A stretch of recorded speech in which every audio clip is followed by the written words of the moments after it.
పతివ్రత, the strong independent men.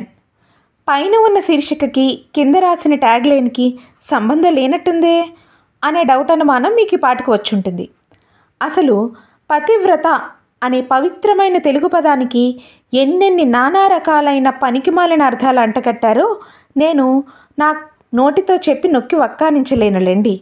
ఆ మధ్య ఒక ఆమె ఎంతో ధీటుగా, ధైర్యంగా, ఎంత చక్కగా దీనిని అడల్టరీ అంటారండి అని చెప్పి ఒక ఇంగ్లీష్ పదాన్ని ఎంతోమందికి నేర్పి స్పోకెన్ ఇంగ్లీష్ క్లాసుల భారాన్ని తగ్గించిన ఆ మహాతలిని కూడా ఇదే పదం వాడి తిట్టి మహాపాపాన్ని మూటగట్టుకున్నారు ఈ జనం. నిజం చెప్పాలంటే తప్పంతా ఆ పతివ్రతలదే. ఎందుకంటే ఆ కాలం నుంచి ఈ కాలం వరకు సంటోడే నా సవే అని భర్తే మొదటి బిడ్డ అని పతులని పసిబిడ్డలని చేసి ఆడించారే తప్ప ఒక స్ట్రాంగ్ ఇండిపెండెంట్ మెన్గా మగవారిని తయారు చేయలేదనిపిస్తుంది.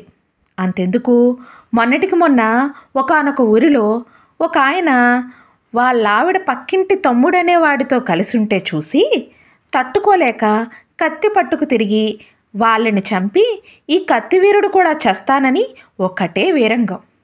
అడల్టరీ తప్పైతే అయి ఉండొచ్చేమో, కానీ నేరం కాదన్న సందేశం బహుశా ఈ కత్తివీరుడి వరకు చేరలేదు పాపం. మరి ఏం చేస్తాం? ఏదోలా అందరూ కలిసి నిజంగానే వాళ్ళ తాత ముత్తాతలని కూడా ఊరి నుంచి దించి ఆ కత్తివీరుణ్ణి శాంతింపజేశారు. అందరూ ఆడోళ్ళని ఆడిపోసుకునేవాళ్లే కానీ ఏనాడైనా ఏ ఆడదైనా దాన్ని నిన్ను కలిసి పొడిచి చంపేసి నేను చచ్చిపోతా అని కత్తి పట్టుకు తిరిగిందా?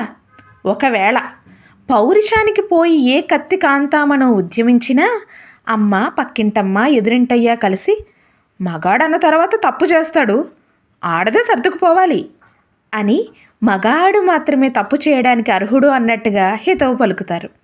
ఇలాంటి మాటలు నమ్మి తలకెక్కించుకున్న కొంతమంది మొండిమారాజులు తాము చేస్తే తప్పు కాదు కానీ నా ఆడది చేస్తే మహా ఘోరాపరాధం అనుకొని కత్తి వీరుళ్ల మళ్ళీ బయలుదేరి అదే కత్తితో జైల్లో కాయగూరలు తరుగుతున్నారు పాపం.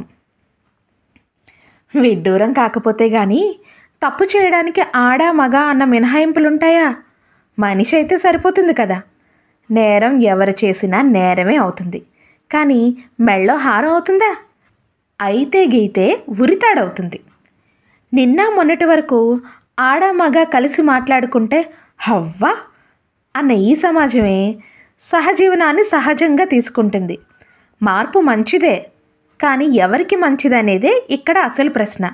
బాదరా బందీ వద్దు అనుకొని ఎవరో ఒకరితో ఉండి పబ్బం గడుపుకుపోతున్న ఒక రకమైన సహజీవనం, కదిలే బొమ్మలకి ఆకర్షితులై చేస్తున్న అవగాహన లేని చిత్రమైన సహజీవనం, ఇదేదో ఈజీగా ఉందే ట్రై చేద్దాం అని చేసే కుర్ర సహజీవనం, మానసికంగా, శారీరకంగా, మరీ ముఖ్యంగా ఆర్థికంగా గట్టిగా నిలబడిన వాళ్ళు కొత్తగా ఎలాంటి పోకడలు పోయినా చెల్లుతుంది. అదే నిలకడలేని జీవితాలు ఇలాంటి పోకడలకు పోతే సమాజం కొరడా ఇచ్చుకు బయలుదేరి మళ్ళీ జీవితంలో నిలబడకుండా కొడుతుంది. ఇదో రకమైన అసమాన సామాజిక సమాన న్యాయంలేండి. పాశ్చాత్య పోకడలు అన్నీ అందిపుచ్చుకుంటారు. లివిన్లు, డేటింగ్లు, బ్రేకప్లు, ఇలా రకరకాల ఇంగ్లీషు బంధాలు లోగిళ్ళలోకి తెచ్చుకుంటారు.